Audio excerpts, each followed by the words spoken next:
Hi, I'm Dr. Ondra Clark-Harvey. When I think back to the moment I got the call from my surgeon, the things that were present were shock and surprise, which was followed by sadness. And then I think typical for many women is a sense of shame. So for me, I had those, initial feelings. And after a year, I decided I'm going to make meaning of this. I'm going to talk about this publicly. I'm going to share with people about my journey. I don't know why this has happened to me, but I believe everything happens for a reason. So that's where I was at in my initial stages of hearing the news and making plans on how I was going to kind of cope with it. So I decided to have a really positive outlook and mindset. I know that there's a lot of connection between healing and health and how you think and how you're experiencing something that is really tough and really hard to hear and experience. So for me, being also a person of faith, meditation and prayer was very, very important for me. So I decided to really engage in those things.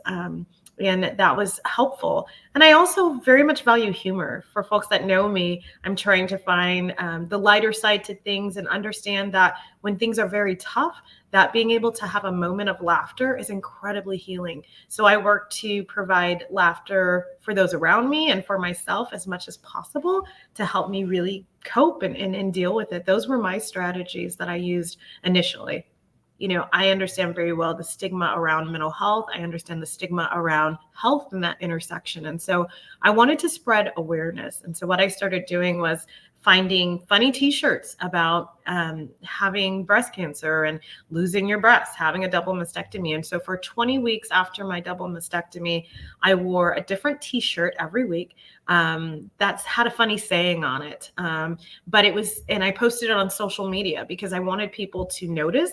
I wanted to start a conversation and to start it with laughter, to really lighten it and allow people not to feel so on guard or defense.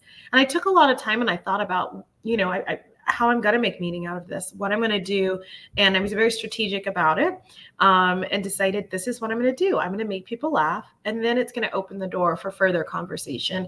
And it was really amazing, the reception. I was nervous, right? Because I didn't want to make it seem like I was making fun of, folks that had double mastectomies or had a breast cancer diagnosis, but rather saying you can have this happen to you. You can still laugh a bit and you can still inform people. And I think especially for the African American community and others, it's very important because there's so much stigma around mental illness. There's stigma around physical illness. There's definitely stigma around the intersection of both of those. And so being able to say, hey, this happened to me. I've got this journey ahead of me and I'm going to laugh my way through it. Would you laugh with me too? And also let's talk about, what that means for me as a young woman and what that means for our community.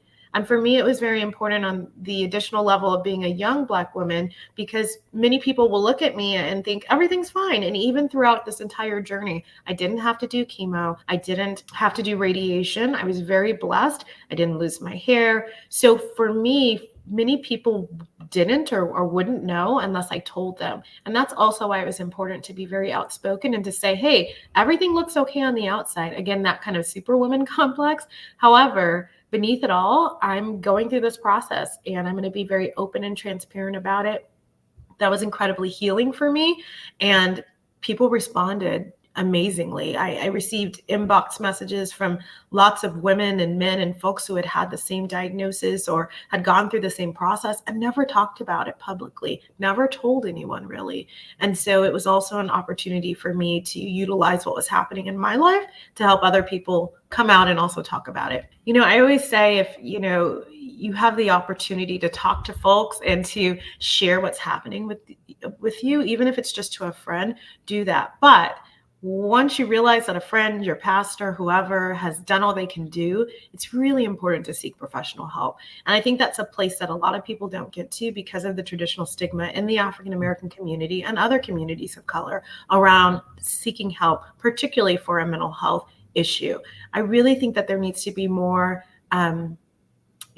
focus on making this clear that it's a common issue. A mental health issue is a common issue. A physical condition is something that happens to a lot of people. And the connection in both is really important to pay attention to. People are much more, comfortable talking about, being afflicted with a physical illness, but they're less comfortable talking about the mental health impacts of that. And that can lead to poor coping. And that's something that we have to be careful about. I think reaching out to people, reaching out to Carrie's Touch. I know I did that. I was encouraged to do that by many people in my life. And I'm a psychologist. I know about coping. I know about, staying healthy in your mind. And even so, we really have to take advantage of the groups, the organizations, the individuals that are in place in our community that are there to help us, because you can't be strong all the time. And I think if we realize that things happen to us, sometimes not for ourselves, but for other people, and for our story to get out there to change someone else's life, that takes the burden off a bit, and people don't have to feel like it's a weakness or something they should feel ashamed about. It's okay to talk about it. It's not a weakness. It's actually a badge of honor. And I think that's hard for us to conceptualize, especially as, Black women, strong Black women, women who have, held up the banner for our families and our communities so long, that while we're in those positions, that we have a unique opportunity also to share about the hard stuff, and that people will listen because they're used to listening and seeing you all be strong and leaders and examples and role models. But it's also important to talk about the things that are very vulnerable, and put us in spots where we are feeling like we are out of control and powerless, because that's how people learn to overcome those things. So just as we are good and adept at showing our strength and sharing the things that help us be successful, we need to also be better at showing vulnerability and sharing the areas where we are struggling, because in that is a strength in itself, being able to do that.